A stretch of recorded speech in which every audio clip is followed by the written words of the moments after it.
pense, et tu me dis si je me trompe, que toi, ta meilleure qualité de commercial, c'est l'empathie. Ouais. C'est de comprendre l'autre, évidemment, Ouais. comment il parle. Plus ce qui m'a fait rester, en vrai, c'est l'équipe. Parce que l'équipe a été vraiment incroyable, on s'entendait tous très bien. La moyenne d'âge, elle devait être de 24 ans, tout au plus. Franchement, c'était une équipe vraiment jeune et on nous laissait beaucoup de liberté. Bonjour à tous, on se retrouve pour un nouvel épisode du podcast Plus belle la vente.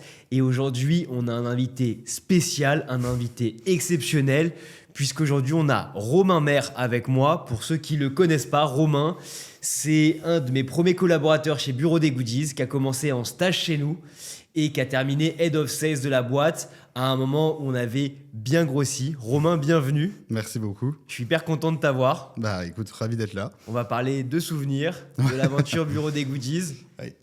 Et puis, sans plus attendre, je vais te laisser te présenter.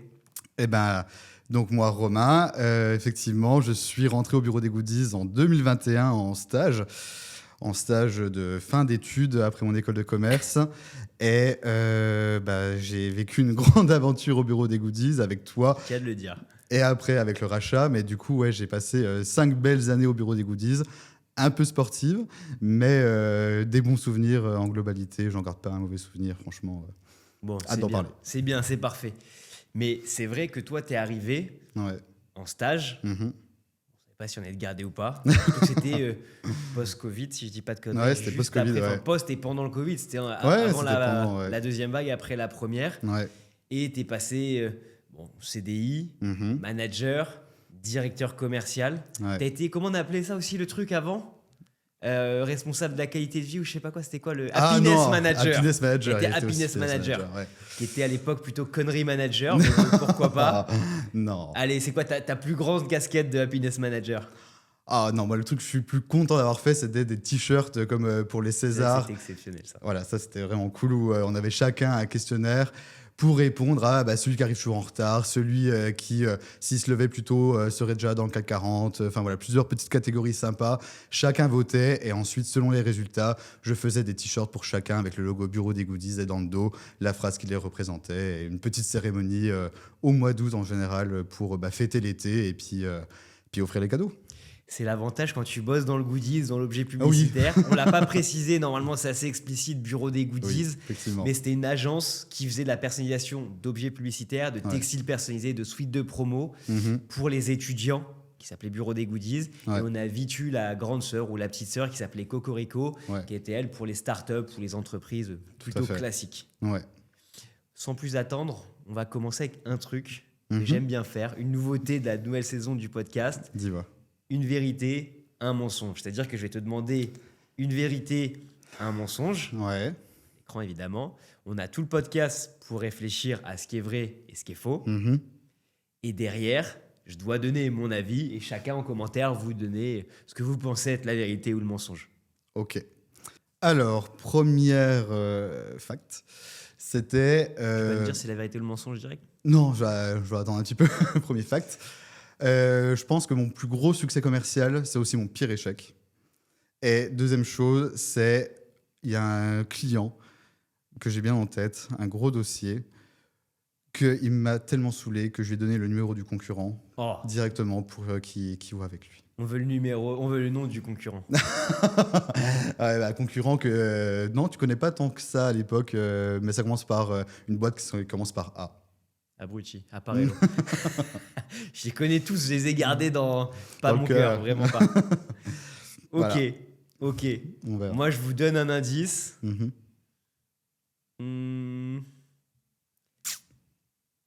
Combien le dossier, le premier dossier? La pire réussite? 125 000 euros. Ok, moi je sais, direct. Ok. Alors, expliquer ce que faisait la boîte, on a expliqué ton parcours. Ouais. Il y a une vraie spécificité. Pourquoi tu es rentré dans cette boîte-là, qui bossait avec des étudiants? Ouais.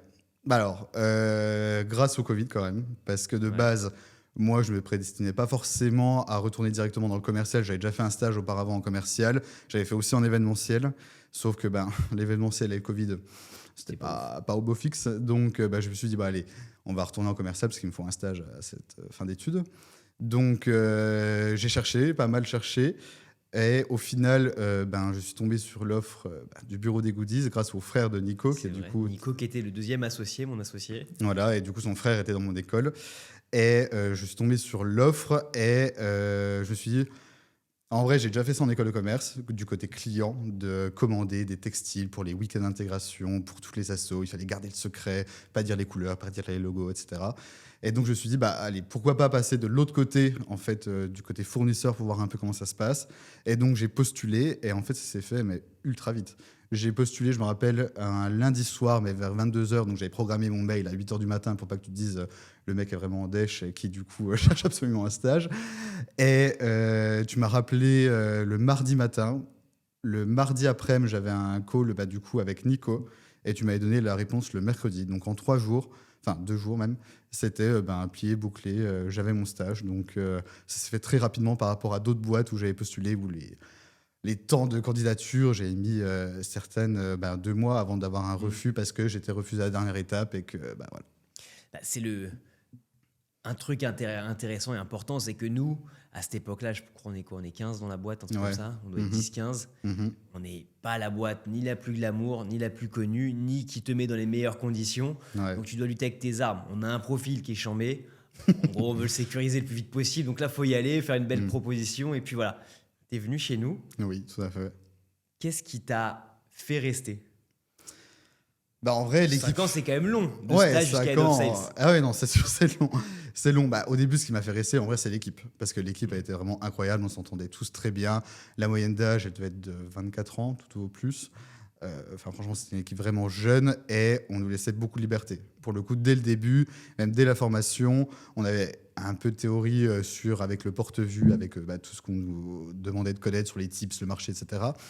Et en fait, directement, tu es très vite mis en opérationnel pour gérer des clients, gérer des dossiers, même si j'avais à l'époque Shaima à côté de moi, qui du coup surveillait ce que je faisais, mais vraiment que d'un C'est œil. qu'elle arrive un peu avant toi. Ouais, elle arrivait avant moi, et du coup, c'est elle qui m'a formé et qui vérifiait un peu ce que je faisais. Et en vrai, ça se passait très bien. Je pigeais plutôt bien ce qu'il fallait faire, etc., malgré le nombre de quantités de grilles Excel et tout, de prix pour calculer pour les devis. Et après, qu'est-ce qui m'a fait rester? En vrai, les opportunités. C'est rare, je pense, dans une entreprise de pouvoir avoir ce parcours-là en 5 ans, de passer de stagiaire de fin d'études à directeur commercial et of sales. En vrai, c'est plutôt bien pour mon CV. Et en vrai, le secteur me plaisait. Et en vrai, c'était une belle aventure. Et donc, voilà pourquoi je suis resté, je pense, 5 ans. C'est vrai que ce que tu dis joliment avec la moyenne d'âge de 24 ans, Ouais. c'est qu'on était quand même une boîte de stagiaires Ah oui, et ça, mais d'alternants. clairement. Clairement, stagiaire, J'aime alternant. beaucoup dire qu'à la fin, avec Yambo, Cocorico, School Impact et Bureau des Goodies, Ouais. on était entre 60 et 70. Ouais. Ce qu'on ne dit pas, c'est qu'il y avait au moins 60 stagiaires et alternants. Mais bon, ça, on passe à autre chose. Ouais. Du coup, l'ambiance était bonne, les laser games, les barbecues, les awards, les trucs, c'était très marrant, ça c'est sûr. Disneyland aussi. Disneyland, c'est vrai. C'était Disneyland. quoi, quand on avait dépassé le plus gros mois, Ouais, c'est ça. on était partis tous ensemble à Disneyland. Ça, c'était un bon souvenir. Très belle journée. Ouais. Et qu'est-ce que je voulais te demander? Est-ce qu'il y a un moment où tu as voulu partir? Ouais, il y a un moment, il y a une tâche que tu te demandais qui, je pense, vraiment m'exaspérait au plus haut point. Mais c'est là qu'on voit qu'on était vraiment jeune et qu'aujourd'hui, tu as tellement des outils pour le faire à notre place ou en tout cas beaucoup plus simplement.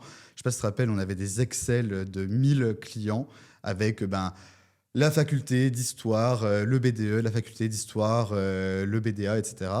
Et tu nous demandais un peu du jour au lendemain, il faut que vous remplissiez tout l'Excel, que vous mettiez à jour tous les contacts, parce que c'est vrai que travailler avec des étudiants, en fait, l'inconvénient, c'est que ils changent tout le temps d'année. En fait, d'année en année, ils changent, c'est plus les mêmes contacts qu'on a.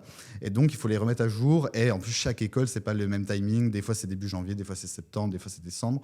Donc, c'est beaucoup, beaucoup de temps. Et je suis arraché. Je suis sur tes Excel où je t'avais déjà dit, et franchement, tes Excel, là, je peux pas te le faire. Là, vraiment, je suis au bout. Et vraiment, ce genre de tâche, si ça avait été plus récurrent, je pense que j'aurais dit, vas-y. Ça allait, c'était une fois dans l'année. Non, franchement, des fois, en fait, ça te prenait un peu comme une envie de pisser, j'ai envie de te dire, de te dire, allez, je demande à tout le monde de le faire, et tu nous mettais la pression pour le faire, hein. Mais parce que c'était important. Mais le problème, c'est que quand tu le fais une fois, en fait, de temps en temps, tous les 2-3 mois, en fait, t'as un truc à remettre à jour tout le temps, c'était infect. Tu sais, on m'a souvent demandé qu'est-ce qui avait fait le succès de Bureau des Goodies selon mon point de vue. Ouais.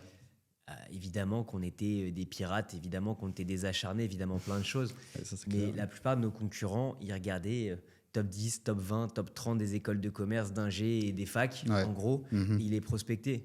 Sauf qu'en fait, nous, très vite, on s'est rendu compte que tu avais l'IUT de bio perdu au fond Ouais. de la Seine-et-Marne, Ouais, que tu carrément. avais la fac d'infirmière qui était dans la Creuse, Mhm. et que ces gens-là, ils avaient peut-être 200, 300 suites de promo. Ouais. Bah, c'est une commande à 6, 7, 8 000 euros, plus un way à 4, 5 000, 2, 3 événements à 2, 3 000. Ouais. Ça te fait vite 15, 20 000 euros de chiffre d'affaires sur ce campus-là. Ouais. Et autant tu vas démarcher HEC, toute la France le démarche. Ouais. Tu vas démarcher les infirmières de la Creuse, tu es un des seuls à le démarcher, donc c'est facile à closer. Ouais. Et oui, bah, pour le coup, des gens manquaient d'outils. Et on avait mis en place ce truc de se dire à fond sur la data pour être les Ouais. premiers sur tout le monde. Oui, je pense Ouais. que c'est un peu casse-couille. Et autre chose qui a fait aussi notre force, vu que tu en parlais, c'est de jamais laisser passer un client. Même si c'était des petits clients pour des commandes, des fois de stickers ou de 25 gobelets, on répondait à ces clients-là parce qu'on se disait que plus tard dans l'année, quand ils auraient leur week-end d'intégration ou des sous de promo, ils repenseraient à nous parce qu'on a traité cette commande-là.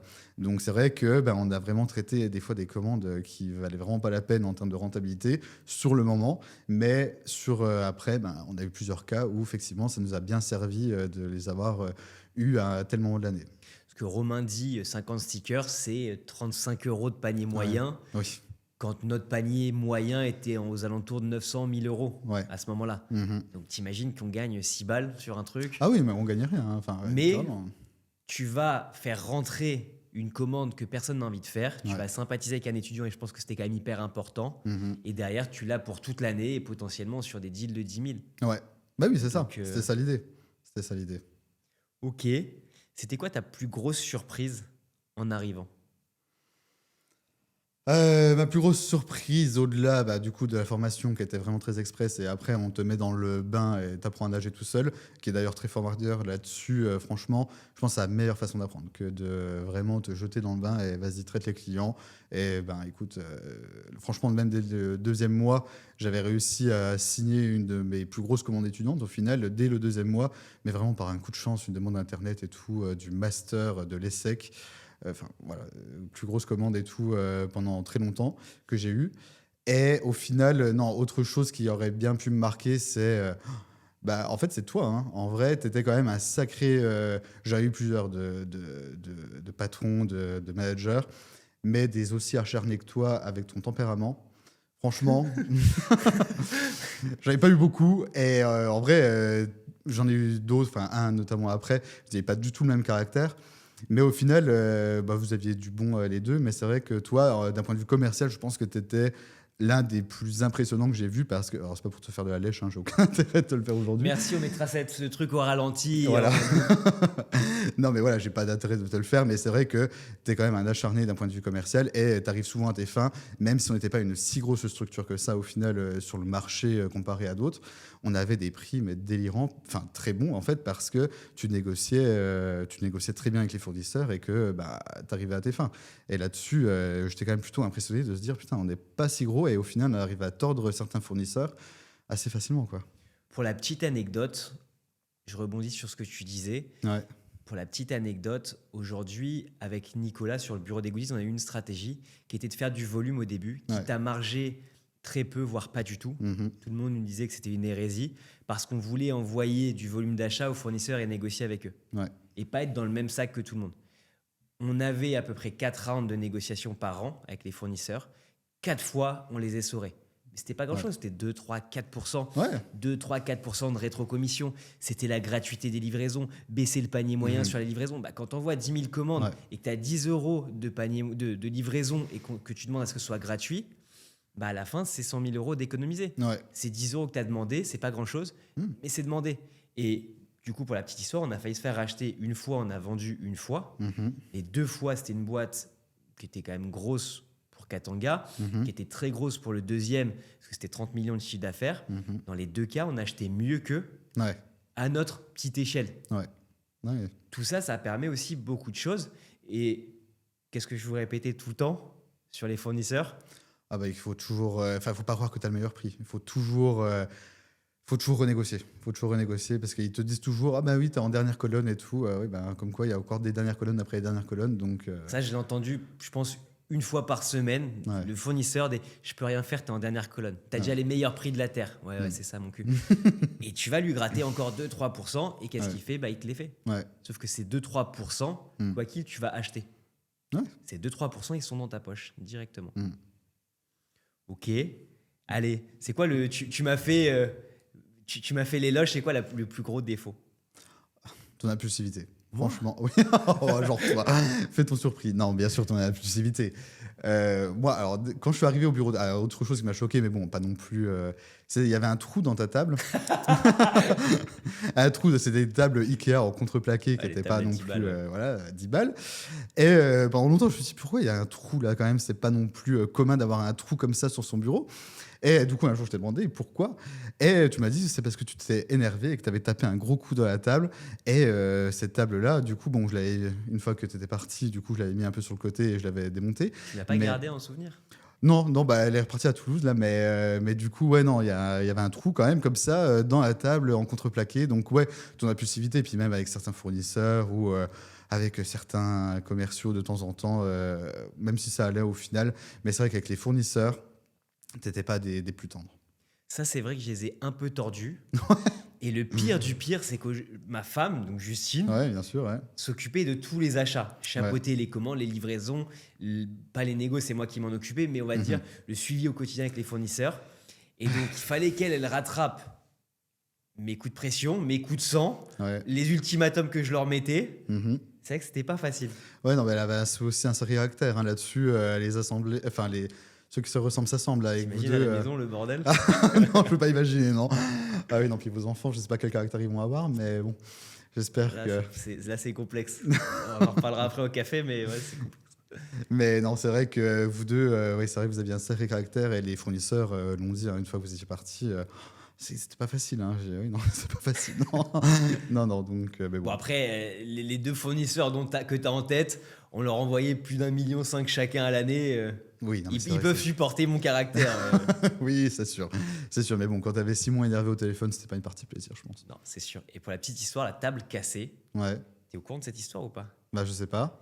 La table cassée, c'est un collaborateur qui était très bon, mais qui m'insupportait. Je suis pas sûr que tu l'aies croisé. Ah. Je citerai pas son nom, évidemment. Mhm. Qui, en plein Covid, vient nous voir et nous dit, voilà, moi, je crois pas au projet. Vous êtes dans l'événementiel, dans l'objet publicitaire pendant le Covid. En gros, vous allez crever. Et je veux pas crever avec vous, donc je vous plante. Et c'était un gros con, ce gars-là, Mhm. mais un excellent commercial.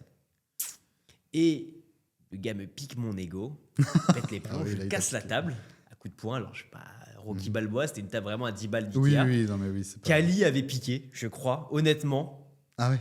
Je suis quasiment sûr qu'il l'avait piqué quand on avait fait les courses chez Ikea. De toute façon. Et je l'ai toujours gardé cette table en mode, quand les fournisseurs ils venaient dans le bureau, ils voyaient le trou. En mode, don't mess with me. Mhm. Je sais pas si ça a aidé, on leur demandera. On leur demandera ouais, s'ils se rappellent de ça. Mais oui, en tout cas, moi, ça m'avait marqué. Est-ce qu'il y a un truc que t'as jamais osé nous dire ou nous demander, à Nico ou à moi? Bah alors toi, franchement, ta relation de couple avec Justine, enfin, travailler avec sa femme dans les mêmes bureaux, avec votre caractère, les deux, comment vous avez tenu? Comment vous avez tenu pour pas vous crêper le chignon? Enfin, bon, déjà, elle ne venait pas tout le temps au bureau, je pense qu'il y avait une raison aussi. Mais c'est Et vrai quand que... elle venait, on avait mis un drap entre les deux bureaux. Ouais. Pas de fois. Faut pas vous voir, effectivement. Mais comment vous avez fait pour tenir, en fin de compte, autant de temps à travailler ensemble? Franchement, avec vos caractères, c'est C'est miraculeux. c'est très très simple. Ouais, C'est la confiance. ouais, Parce qu'en fait, je pense même que c'est beaucoup plus simple parce que tu sais qu'elle fait son mieux. oui. Tu sais qu'elle est dans ton équipe, qu'elle est dans le même bateau que toi. Mhm. Et elle a fait une tonne de conneries, et moi aussi d'ailleurs. Sauf que tu sais qu'elle fait son mieux. Alors tu vas faire quoi? Tu vas te soulager sur elle, tu vas crier, tu vas t'énerver. Ça sert à rien. Tu vas faire un reproche, ça sert absolument à rien. Elle a fait son mieux. Si elle Ouais. fait une erreur, c'est parce qu'elle avait trop de choses à faire, qu'elle a été mal guidée ou quoi. Mhm. Donc en fait, au début c'était très conflictuel. Et très vite, j'ai appris que elle fait son mieux. Je la laisse en autonomie totale. Elle est formée pour, elle est autonome pour, elle est compétente pour. Terminé, elle fait une connerie, on paye et terminé, c'est Ouais. tout. Et je pense que ça a beaucoup aidé. Ok. Eh ben, c'est une bonne recette de la réussite parce que finalement, elle est restée et tout s'est très bien passé. Elle est restée après moi. Ouais, elle est restée même après toi, oui, oui. Donc non, ça passait bien.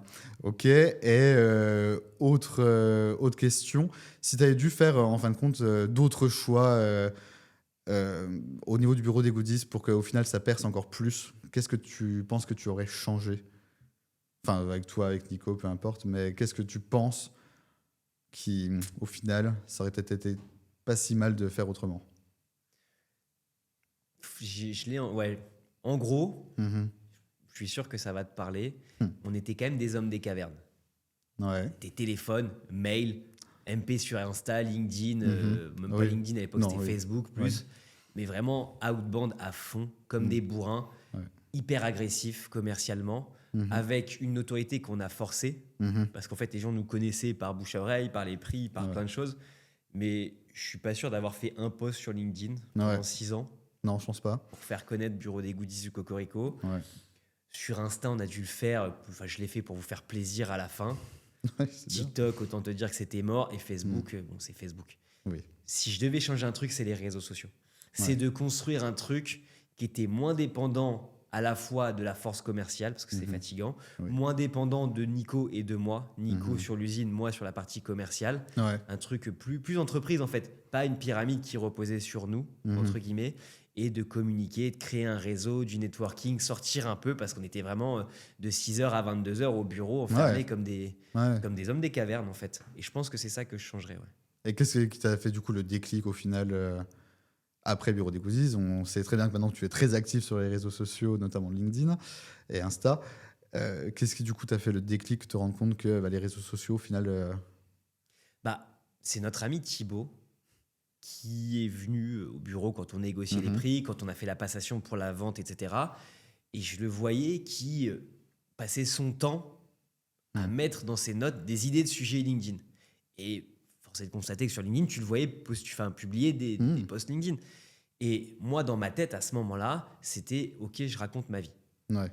Je m'attire de la gloire, etc. etc. » Et un jour, je lui demande « Pourquoi tu te fais chier? Tu as une boîte qui tourne, tu as des clients, qu'est-ce que tu te fais chier à raconter ta vie sur LinkedIn ?» Ouais. Et il m'a pas parlé, Thibaut, de likes, de commentaires, de vues ou quoi. Il m'a dit, écoute, je mets un post. En effet, je fais 100 likes, mais j'ai surtout 4-5 personnes qui viennent me contacter pour faire une commande. Ouais. Et donc, ton post qui est gratuit te ramène 4-5 commandes. Ok, ouais. Panier moyen, 1000 balles. Ah, d'accord. Donc, en fait, je me suis rendu compte à ce moment-là que c'était un élément d'acquisition. Je l'ai essayé. Ça a marché aussi pour nous, pour Atmada, en termes d'acquisition. Du coup, je ne l'ai pas lâché au même titre que le call call, que le mailing, que tout ce qu'on met en place pour trouver des clients. Mais c'était une nouvelle alternative qui simplifiait aussi la vente. Et c'est vrai qu'on a tendance à opposer les équipes marketing et commerciales en mode le marketing, c'est des branleurs, les commerciaux, c'est des gros ploucs. Ouais. Mais finalement, quand tu mets les deux en même temps, tu es beaucoup plus efficace dans les deux cas. Ouais, t'es beaucoup plus fort. Enfin, franchement, sur marketing, c'est vrai que quand tu es commercial, en vrai, c'est ultra important d'avoir de la visibilité quand même sur les réseaux, même pour te faire connaître. Nous, je vois très bien avec les étudiants, effectivement, tu parlais du bouche à oreille, etc. Ça nous a simplifié la vie que de dire, je suis Bureau des Goodies. Ah, oui, je vous connais, j'ai déjà entendu parler de vous. La relation de confiance, elle est créée. Donc, pour le coup, c'est vrai que là-dessus, ça aidait bien le bouche à oreille. Mais si on avait eu les réseaux sociaux à l'époque aussi bien développés, ça aurait vraiment permis d'encore monter plus haut. Ouais, je pense de monter plus haut en termes de quantité de commandes. Ouais. Et de vendre potentiellement plus cher. Oui. Je pense. Ouais. C'était quoi, selon toi, la plus grande force de la boîte à ce moment-là? En vrai, je pense qu'on couvrait vraiment toute la France. Avec tous les commerciaux qu'on était, les alternants, les stagiaires, les CDI, parce qu'on a quand même quelques-uns. Bon, à la fin, on avait quand même une bonne dizaine de CDI. Hein. Oui. Vu tout l'URSSAF qu'on a payé, tu vas pas me dire qu'avec des alternants non plus. Hein. Non, oui, il y avait des CDI, mais voilà. En vrai, on couvrait énormément de terrain avec des gens qui ont globalement tous un profil école de commerce qui était en association. Parce que c'est ça qu'on recherchait en général quand vous recrutiez. C'est des gens qui avaient fait des écoles de commerce et qui avaient été en association parce que c'est là que le business des associations est le plus lucratif et qui se développe le plus. Donc c'est vrai que là-dessus, on avait quand même des gens qui savaient de quoi ils parlaient et qui avaient à peu près le même âge qu'en fin de compte les clients. Donc c'est vrai que notre force, c'était la quantité de commerciaux qu'on était, les profils qu'on était et on couvrait vraiment tout le terrain. On couvrait tout le terrain et on démarchait tout le temps. C'est vrai. C'est vrai que dit comme ça, en fait, nous, on a commencé la boîte, Nicolas et moi, en tant qu'étudiants. Ouais. Bah oui, Et en plus, c'est ça votre histoire. ça a grossi parce qu'on était intégrés. Tu Ouais. passais un coup de fil à tes potes de prépa, Mhm. tu rentrais chez Neoma, chez Audencia, chez HEC, chez le SCP, chez Truc, Ouais. en claquant des doigts. Mm. Le commercial de 42 ans Ouais. de ton concurrent qui appelait bonjour, il n'avait Ouais. aucune chance. Et on a gardé ce truc de se dire, bah attends, les 10 grosses écoles qu'on avait, Ouais. on prenait le président du BDE, le trésorier du BDE, le vice-président du BDE. Il était jugé parti, le gars était commissionné d'un côté, Ouais. il achetait de l'autre côté, soit en ambassadeur, soit en stage, soit en alternance. Mhm. C'était incroyable. Ouais. Ah, mais c'est clair. Et on avait quand même cette mentalité, j'ai envie de dire, tu vois, de le gant de fer dans une main de velours. Coucou, je suis étudiant, je suis sympathique, on sort ensemble. Mais par contre, quand il faut signer, quand il faut prospecter, je suis un vrai crevard Ouais. et je vais pas lâcher. Ouais. C'est clair. Je pense que c'était une grande force. Ouais, et puis le storytelling, c'est vrai que tu parlais au début, vous étiez étudiant. C'est vrai que moi, je ne sais pas combien de fois j'ai raconté cette histoire, que Simon et Nico, au début, ils étaient étudiants, ils ont eu des problèmes avec leurs fournisseurs, ils ont décidé de monter leur propre boîte, et donc c'est comme ça qu'est né le bureau des goodies. Si j'allais un peu plus loin, c'était, ils avaient leur machine de broderie dans la chambre d'un... Ça, c'est vrai, le pire, c'est vrai. Tu Bah n'as oui, pas connu je ce truc-là, mais Ouais, qu'ils avaient leur machine de broderie dans la chambre de Nico, en l'occurrence, et qu'ils brodaient les premiers suites là-bas avant d'acheter une usine, enfin de louer une usine et tout. on l'a Donc, acheté. Hein. vous l'avez acheté, acheter l'usine, du coup. Donc, ouais, c'est vrai que le storytelling était bon et les étudiants, ils pouvaient facilement s'identifier à nous. Le tutoiement, j'ai tutoyé tout le monde dès le début avec les étudiants pour créer une relation de confiance parce qu'en fin de compte, eux, c'est la première fois qu'ils ont affaire à des fournisseurs en général. Donc, on essaie de les mettre à l'aise pour qu'ils se sentent comme à la maison. Donc, je pense que c'était notre force. Ouais.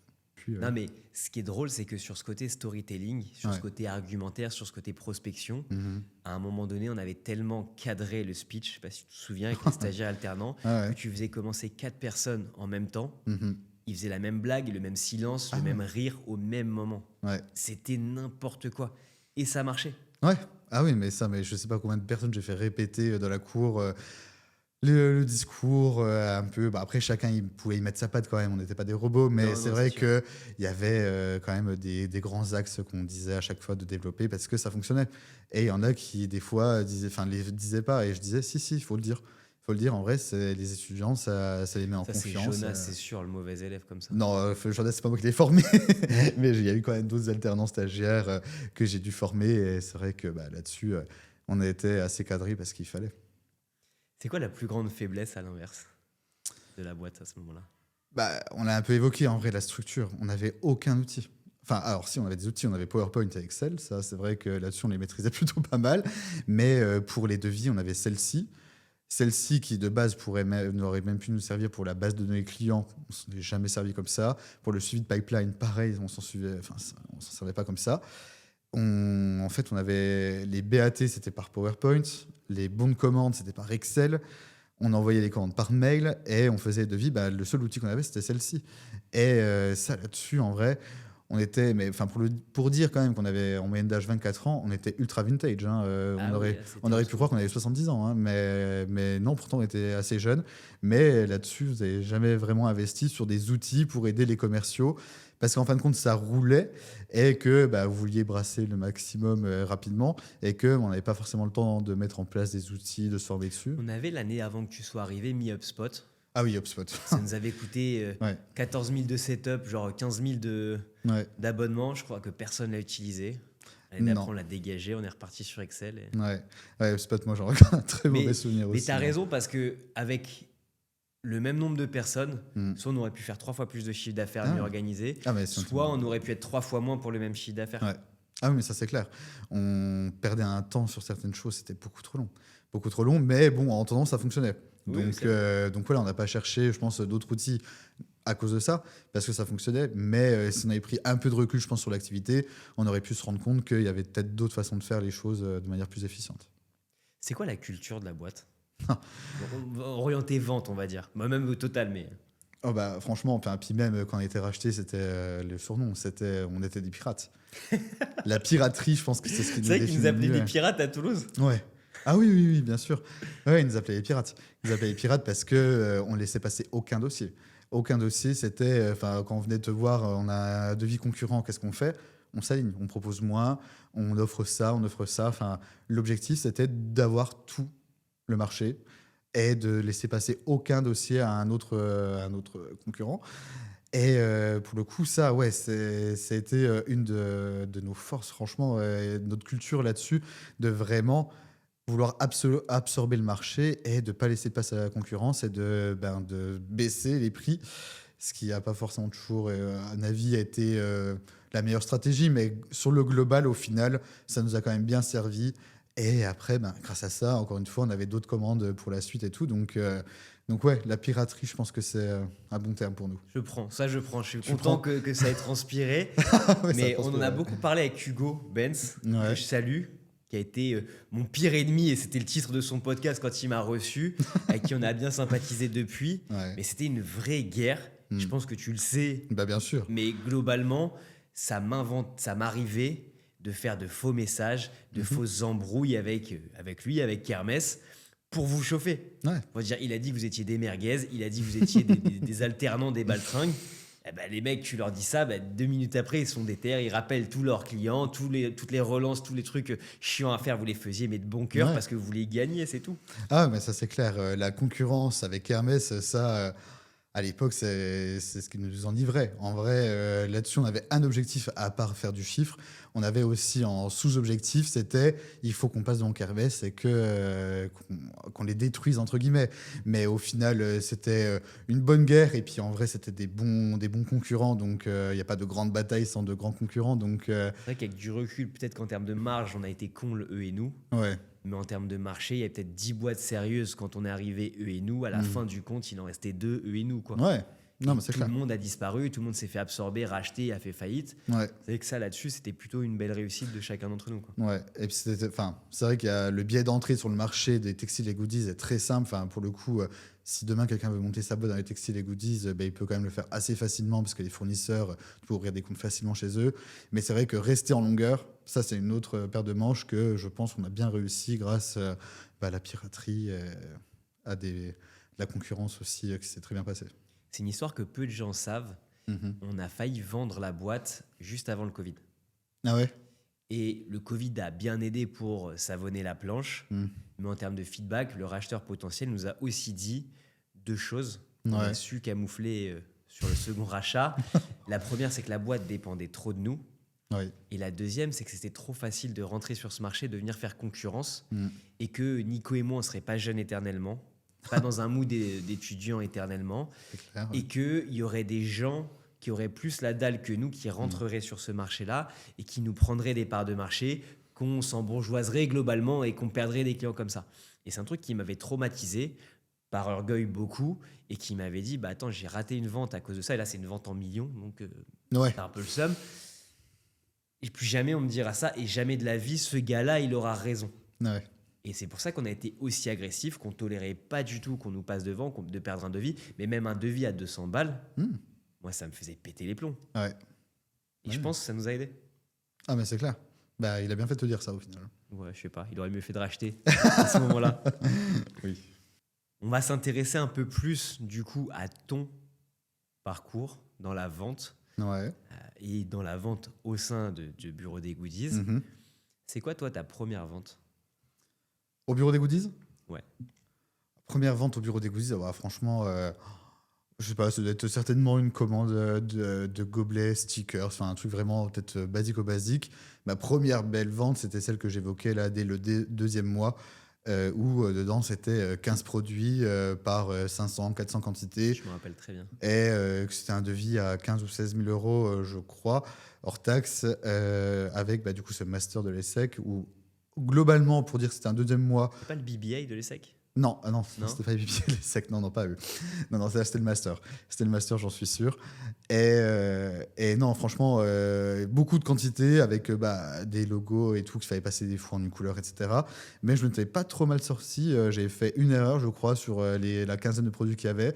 Et ouais, là, je me suis dit, ok, plutôt pas mal, parce qu'au fin de compte, les autres commerciaux faisaient pas forcément tout ça. Et deuxième mois, j'avais réussi à signer ça, donc j'étais plutôt très content. Ouais.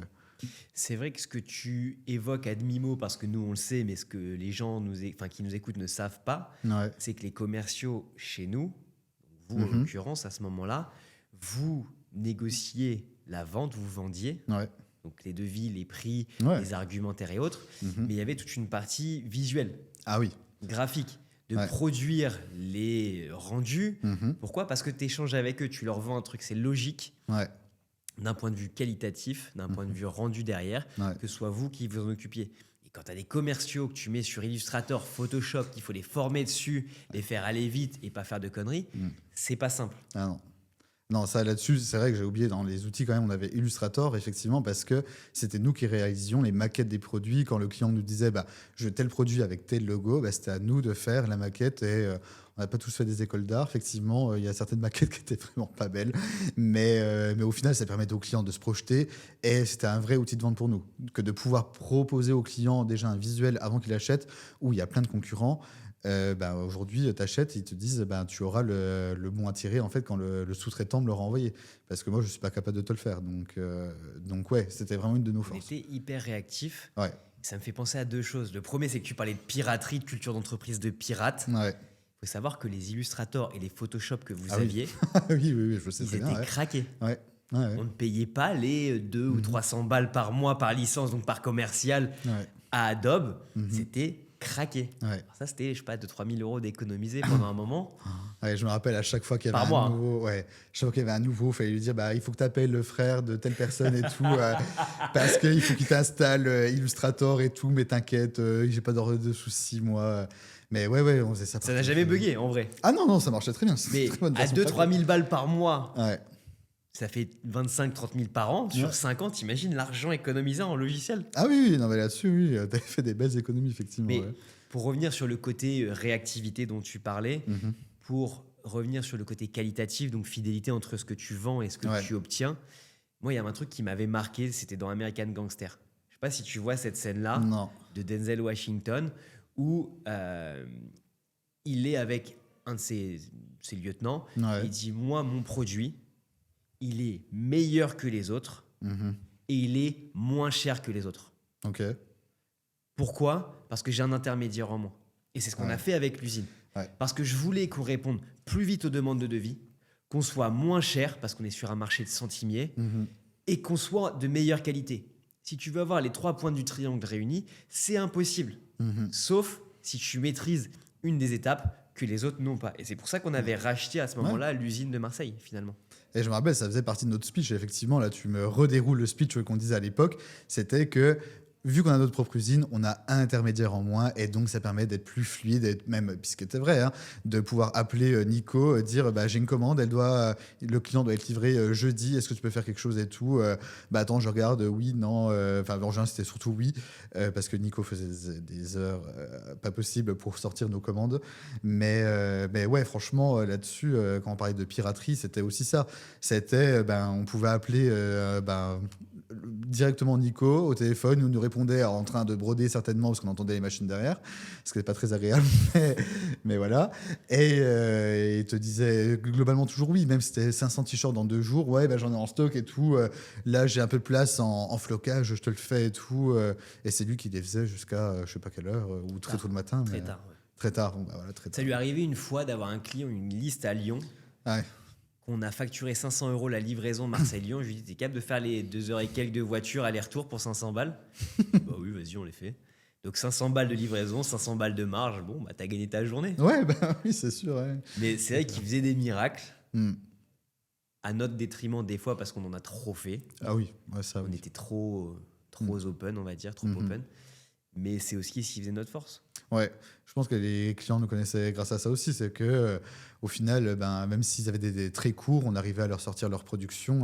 Et nous, ça nous mettait aussi dans du stress, au final, de se dire est-ce que le client va être livré ? Parce qu'au-delà de nous, après, il faut que ce soit livré donc, par des chronopostes, des PD, enfin tous les transporteurs, dont on connaît toujours la fiabilité approximative. Donc ouais, moi, j'ai déjà eu des sueurs froides où tout se passait bien. Et au final, bon, le transporteur merdait. Et des fois, ça se passait très bien. Et le client était satisfait au plus haut point. Mais c'est vrai que c'était un peu de stress, mais c'est aussi pour ça qu'ils nous appréciaient, qu'ils venaient vers nous, je pense, les clients, c'est qu'on arrivait à sortir des choses très Et ce rapidement. truc de la commande de Lyon, c'est une vraie masterclass de négociation. Pourquoi ? Parce qu'en fait, c'est une liste étudiante Ouais, qui vient te voir pour une commande qui n'est pas énorme. C'était des tote bags ouais, que personne ne peut faire. ouais. En gros, c'était aujourd'hui pour demain. Mhm. Personne ne pouvait faire ça. Tu en as 500, c'est-à-dire qu'il faut quelqu'un qui a que ça à faire, Ouais. qui fait ça, que tu livres en voiture. Impossible. Ouais. Nous, on pouvait, Mhm. en se démenant, Ouais, on se demande. sauf que c'est le BDE de l'EM Lyon. Le Mhm. BDE de l'EM Lyon, c'est 70 000 € de week-end d'intégration, Ouais. c'est 40 000 € de liste, c'est 40 000 € de suite de promo, c'est beaucoup d'argent. Mhm. Donc ce gars-là, on dit, oui, je me démène pour les 500 € de livraison, pour le tote bag, etc. Mais par contre, si je te livre en temps en heure, tu Ouais. travailles avec moi pour les 2 prochaines années. Ouais. Et qu'est-ce qu'il faisait? Puisque le rapport de force était tellement en notre faveur, Mhm. qu'est-ce qu'il Ouais. disait? Bah oui. Bah oui. Et donc toi, sur un effort qui n'est pas énorme, Mhm. tu vas contractualiser sur des centaines de milliers d'euros de chiffre d'affaires. Ouais. C'est pour ça qu'on le faisait.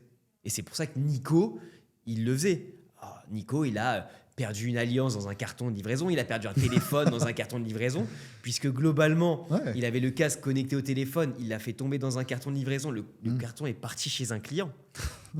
Ça, je savais pas, tu vois. C'était mais lunaire, il y a des trucs lunaires dans cette boîte. Ah oui, bah ça, j'en suis certain qu'il y a plein de choses que je sais pas. Hein, mais... Mais on digresse un peu. La plus grosse vente chez Bureau des Goodies. Eh bah, du coup, 125 000 €. Ah, 125 000 €, ouais. De produits sur mesure. sur mesure. Ouais, ça, c'est quelque chose qu'on faisait pas beaucoup à l'époque. Mais ouais, produits sur mesure, le client qui veut absolument pas de Made in Asia, qui veut 5550 doudounes sans manches et qui les veut pour c'était à l'époque dans 4 mois. Et bah, du coup, produits sur mesure à trouver parce que il n'y a pas de stock et puis par rapport au budget aussi qu'ils avaient, il fallait forcément faire du sur mesure. Donc franchement, ouais, mon plus gros dossier, ouais. Ouais, vu comment tu le dis, ça pue un peu. Bah écoute, écoute, voilà, après 5550 doudounes, forcément. 25 000 €, elle est belle. Du coup, c'est quoi ton plus gros mois? Allez, si j'imagine que c'est celui-là. Ouais, bah du coup, oui, c'est celui-là. Alors, franchement, des commandes à 125 000 € dans les textiles et goodies personnalisés, c'est pas tous les 4 matins, à moins quand tu gagnes des appels d'offres. Mais globalement, 125 000 €, c'est pas mal. Et du coup, mon plus gros mois, 150 000. 50 000, c'est pas mal. Est-ce que tu as ta plus grosse année en termes de chiffre d'affaires? Ah non, honnêtement, ma plus grosse année, parce que du coup, il y a eu pas mal de mouvements et tout. Du coup, quand je passais de commercial à head of sales, avec la transition, avec le rachat et tout. Mais ma plus grosse année, je sais pas, ça devait être dans les 600, 700 000 €. Moi, je sais. Ah ouais? C'est 720. 720, bon bah voilà. 720 000 €, c'est un beau chiffre d'affaires. Ouais, bah oui. Et je m'en rappelle parce que la première personne qui a refusé de nous racheter me disait les commerciaux, CDI, lui parlait, Mhm. doivent faire entre 500 et 700 000 € de chiffre d'affaires. Mhm. Et quand vous l'avez dépassé, vous n'étiez pas 10 000 à le dépasser. Hein. Il y avait Ali Ah bah qui le ouais. dépassait fréquemment. Mhm. Il y avait toi. Il y a eu Bah, Jonas Jonas. qui l'a dépassé aussi. Mhm. Enfin bref, il y en a eu 4-5, je pense, Ouais. qui l'ont dépassé. Bah, finalement, ça reste en tête. Ouais, bah oui. Quoi ta meilleure anecdote avec des étudiants? La meilleure. Bah, en fait, le problème de trouver avec des étudiants, alors c'est en dents de scie. Hein. Des fois, tu les adores, des fois, tu les détestes. Toi, tu les détestais plus que tu les adorais. Hein. Non, il y en a certains, vraiment, je garde des très bons souvenirs avec eux. Enfin voilà, vraiment, je garde encore contact avec eux aujourd'hui. Mais la meilleure, c'est franchement quand tu reçois un SMS un dimanche matin à 2h du matin, donc lui était en soirée, qui te dit est-ce qu'on peut rajouter un pull avec un surnom très obscène dans la commande parce que en médecine, ils ont des surnoms. Il faut pas être choqué, quoi. Et à 2h du matin, du coup, qui te raconte est-ce qu'on peut rajouter un suite et tout dans la commande de suite de promo, c'est pas trop tard et tout, avec tel surnom. Donc, je vois ça le dimanche parce que j'avais vu que j'avais une notification. Je le rappelle le lundi matin, je lui dis salut, j'ai reçu ton message là samedi dans la nuit. Tu le veux vraiment ton suite? Ah non, je suis désolé et tout, j'ai pas fait exprès de vous l'envoyer, j'étais en soirée et tout. Je t'en... Ok. Travailler avec des étudiants. Travailler avec des étudiants, voilà, c'est la joie des fois de recevoir des SMS. Voilà, très, très sympa. Et c'est quoi la plus drôle de tes anecdotes? Ou la pire? Bah franchement, celle où tu t'étais énervé, parce que c'était même pas moi, c'était même pas un de mes clients, c'était un client de Loïc à l'époque, je crois. Parce que à l'usine, ils notaient sur les cartons le nom des écoles et des fois les noms des écoles, c'est des abréviations avec plein de lettres. Et Nico avait fait une erreur en inversant de lettres ou en se trompant de lettres. C'est même pas Nico, c'était Clément, je me rappelle très Ah bien. Clément, il s'était trompé de lettres et tout sur le carton. Le commercial qui reçoit du coup l'appel du client qui était furax parce que il trouvait que c'était un manque de respect total que de s'être trompé sur le nom de l'école sur le carton. Donc, qu'on essaie de lui expliquer par A plus B que, ok, on s'excuse, mais dans la précipitation, il y a eu une erreur. Enfin, voilà, il n'y a pas non plus mort d'homme de base. Et impossible de s'en défaire. Et c'est toi qui l'avais pris au téléphone, au final, où tu t'étais mis dans l'open space en haut-parleur pour qu'on puisse profiter du spectacle. Parce que le client n'en démordait pas et il était outré. Et je sais même pas ce qu'il voulait au final qu'on lui. Je sais pas. Ouais, négocier mais au final, vraiment que dalle. Se tromper sur 2 lettres dans un nom d'une école, franchement. Je me rappelle de ce truc-là. Ouais. Vraiment, moi, ça m'avait, mais je me suis dit, non, mais c'est là que tu te dis que les étudiants, des fois, ils sont pas forcément connectés à la réalité, où il y a quand même pire dans le monde que de se tromper de nom sur un carton. Que le carton, c'est un peu comme ça qu'on a résolu le truc. Je me rappelle, j'avais dit, mais le carton, tu vas l'encadrer dans ta chambre. Ouais. Dire, non, tu vas en faire quoi du carton? Je vais le jeter. Voilà. Alors qu'est-ce que tu me casses les couilles? Ouais, non, mais c'est clair. Mais encore, on serait trompé sur la personnalisation et tout, je comprends. Là, sur le carton. Et ça s'est fini que le gars dit, si vous le prenez comme ça, vous faites pas un geste, on travaillera plus avec vous. Il dit, grand bien te fasse. Peut-être que le prochain qui te succédera, il sera un peu moins con que toi. Ce qu'il a fait, le prochain qui l'a succédé, il a demandé un devis à nous, à Kermesse, à Batelier, à toute la terre entière, et qui a gagné, celui qui a répondu le plus vite, le moins cher et le mieux. Et puis, c'est encore nous qui avons gagné à ce moment-là. Voilà. Les joies. Les joies de ça. ces étudiants. Ok. Tu nous as parlé de tes meilleures ventes, tes meilleurs souvenirs. Qu'est-ce qui t'a orienté vers la vente, initialement? En vrai... de toute façon, ma toute première vente, c'était très tôt. Dès la primaire, en fait, pour payer les activités scolaires, on nous demandait de vendre des pizzas, des calendriers, des peluches. Enfin, j'ai vendu un nombre de trucs. Voilà. Magnifique, c'est de la main-d'œuvre gratuite. Ouais, c'est la main-d'œuvre gratuite, exactement. Et du coup, j'allais voir tous les gens de mon village et tout. Est-ce que vous pouvez me commander tatati tatata. Et j'aimais bien. Et en plus, il y avait un autre camarade d'école qui lui aussi était acharné là-dessus, qui demandait à toute sa famille, il avait une famille très grande. Et il y avait une petite compétition de celui qui avait vendu le plus, quoi. Et du coup, ça se tirait un peu la bourre, savoir lequel avait le mieux fait. Et je pense que c'est vraiment ça qui m'a mis en premier dedans et qui me plaisait. Qui me plaisait au final, vraiment. En fait, pourquoi la vente, au final, moi, j'aime bien répondre à un besoin d'un client. C'est même pas au-delà de vendre mon produit en tant que tel, c'est vraiment de lui apporter une solution. Tu viens vers moi pour une problématique, j'aime bien te trouver vraiment la réponse adaptée et de la manière la plus honnête possible. J'essaye d'être là-dedans, d'être honnête et de vraiment lui vendre ce qu'il a besoin et de lui vendre aussi au bon prix, si possible. Mais ouais, là-dedans, en fait, les deux choses, c'est que ça m'est arrivé très tôt et que j'adore ce contact client, de pouvoir répondre à leurs besoins. Tu vois, j'allais te demander...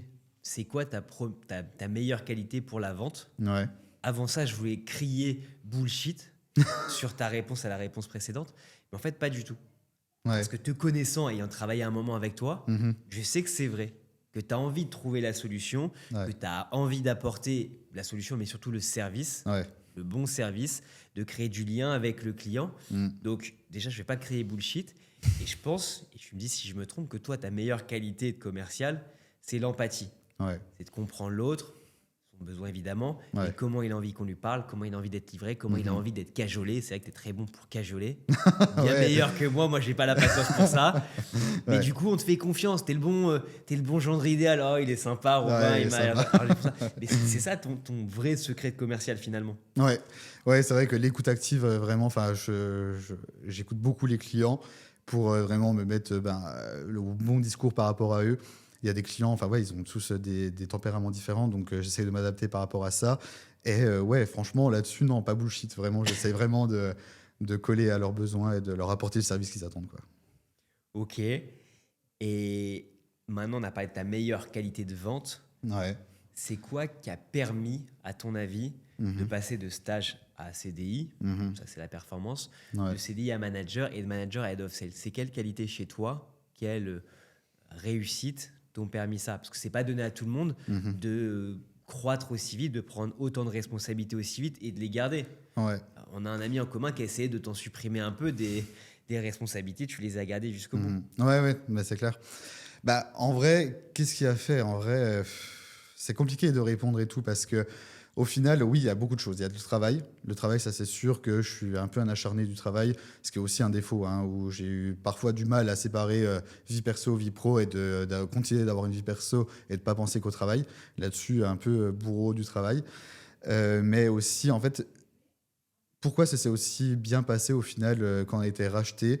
Je pense que j'essaye de trouver le bon compromis pour les équipes, pour le management, la production. J'essaye de vraiment trouver le juste milieu pour que tout le monde soit satisfait, comprendre en fait les requêtes de chacun, pourquoi ça peut leur poser un problème, et de l'autre côté également comment ça se passe, et en fait de trouver le bon juste milieu. Et en fait je pense que c'est ça aussi qui était plutôt qui m'a permis de réussir dans ce métier, c'était que on avait une production et des bureaux qui étaient à Toulouse, nous on était sur Paris, et donc il fallait quand même qu'il y ait quelqu'un qui fasse le lien entre les deux structures, et j'ai toujours essayé d'être en fait un peu des deux côtés pour trouver le juste milieu et d'expliquer et d'être vraiment un accompagnant et pédagogue aussi auprès des commerciaux pour leur transmettre tout ce que je pouvais leur transmettre à mon niveau puis à mon jeune âge au final, parce que il y a des compétences que j'avais pas forcément au début, que j'ai appris sur le tard. Donc voilà, en vrai, essayer d'être le plus juste et de bien manager, d'être pédagogue avec ses équipes. Tu aurais fait quoi si tu n'avais pas été dans la vente?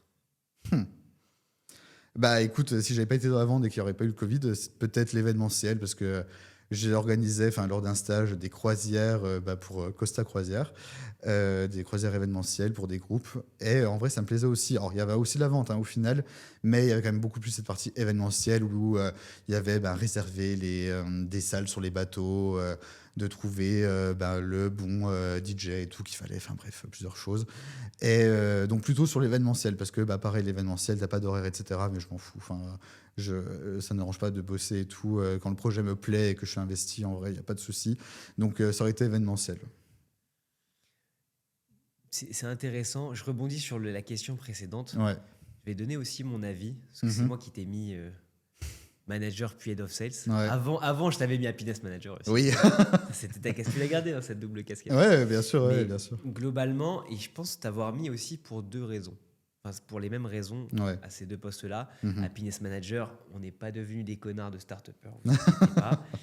Mais on avait saisi l'importance de créer cette dynamique. Et c'est un des premiers trucs que tu as dit, pourquoi tu es resté aussi longtemps dans une boîte qui n'a pas de CE, qui n'avait pas de mutuelle à ce moment-là. Si on avait une mutuelle à la fin. Il n'y avait pas de baby-foot, il n'y avait pas de participation, intéressement, bénéfice. Ouais. Des fois, c'était un peu précaire sur plein de choses parce qu'il y avait tout ce qu'il y avait autour. La mentalité, la piraterie, le laser game, le Disney, les restos d'équipe, toutes les conneries qu'on a pu faire tous ensemble. Et c'est vrai que c'était important. Et ça, c'était ton rôle. C'était ton rôle aussi de manager. Ouais. Je pense que tu es un bon commercial, mais tu es un encore meilleur manager. Ouais, je pense que. Et c'est pas le même rôle. Très souvent, on va te dire, attends, moi, je prends mon meilleur commercial, je le mets manager ou je le mets head of sales, puisqu'il était très performant à la vente, il sera très performant en head of sales. C'est totalement con. Ah bah oui. Parce que de un, c'est pas dit qu'il devienne un bon manager, et de deux, en plus, tu vas t'amputer de ton plus gros chiffre d'affaires. C'est ce qui s'est passé avec ton prédécesseur, qui était un excellent commercial, où le chiffre d'affaires de son secteur a plongé quand il est devenu head of sales. Et c'était quelqu'un qui était très intelligent, mais qui n'était pas du tout pédagogue. Et du coup, ça cristallisait plutôt des problématiques avec les commerciaux par son impatience qu'un accompagnement nécessaire à leur progrès, à leur performance, à plein de choses. Et c'est aussi pour ça qu'on t'avait mis à sa place, justement pour amener l'inverse. Écoute, aider les gens, aider à performer, mettre dans les meilleures conditions et encore une fois écouter. Et je pense que ça, c'est ta grande force de manager que d'être fiable. Et je pense que les commerciaux te trouvaient fiable. Tes supérieurs, que ce soit Thibaut ou moi, te trouvaient fiable aussi. Et donc, du coup, tu avais la confiance de chacun d'entre eux. Et moi, pour ma part, à la fin, je te suivais presque plus parce que j'avais confiance, ce qui t'a pas empêché de faire des conneries. Mais tu fais de ton mieux, qu'est-ce que tu veux que je te dise? Je préfère que tu fasses des bonnes choses, des conneries, plutôt que tu fasses pas. Que tu viennes me voir dans mon bureau, comme ça a été le cas à un moment donné où tout le monde venait me voir toutes les 2 heures. Ben non, je préfère que tu fasses ça, que tu prennes des initiatives et que tu te plantes, et c'est comme ça. Très bien. Ok. C'est quoi la plus grosse claque que tu aies prise chez Bureau des Goodies? Quand tu m'as dit une après-midi, viens Romain, on va boire un café. Ok. Bon, c'était déjà arrivé, mais bon, pour des points, oui, stratégique. Oui, quand on prend un café hors du bureau, c'est pas bon signe. Ouais, en général, il y a quand même un point. Je dis, bon, ok, allez, allons boire un café. et que tu m'as dit Romain, on va vendre la boîte. Ok, vous allez vendre la boîte. Tu as tout de suite désamorcé en expliquant et tout, la suite, etc. Mais c'est vrai que alors là, quand tu m'as dit, heureusement que j'étais assis, je crois, quand tu m'as dit on va vendre la boîte, j'étais en mode ah ouais, ok, bon, eh ben, très bien. Du coup, la suite, c'est quoi? Et donc là, tu m'as expliqué bon, par rapport au rachat, etc., ma nouvelle place que j'allais avoir. Mais c'est vrai que je m'y attendais pas. Quand tu m'as dit viens, on va boire un café, je m'attendais pas à ce que tu me dises Romain, c'est bientôt terminé, quoi. Donc ouais, là-dessus, ouais, bonne Ça t'a claque. fait peur? Ah bah forcément, tu sais pas comment l'herbe est ailleurs, hein, donc j'aurais pu très bien tomber sur un connard qui nous rachetait, qui avait rien à foutre de nous. Donc là-dessus, tu m'as quand même rassuré, mais c'est vrai que ouais, ça fait peur. Du jour au lendemain, on te dit bah bientôt là, tout ce qu'on a construit, bah, et on va le passer le bébé à quelqu'un d'autre, et bah, tu restes dans le bateau. Donc, et on a confiance en toi. Donc en plus, quand on te donne la confiance, bah, tu essayes de faire en sorte que ça se passe bien. Donc ouais, non, un peu de pression. Un peu de pression quand tu l'as dit. Mais bon, au final. Bon, j'ai pas ressenti, tu vois, ce truc-là.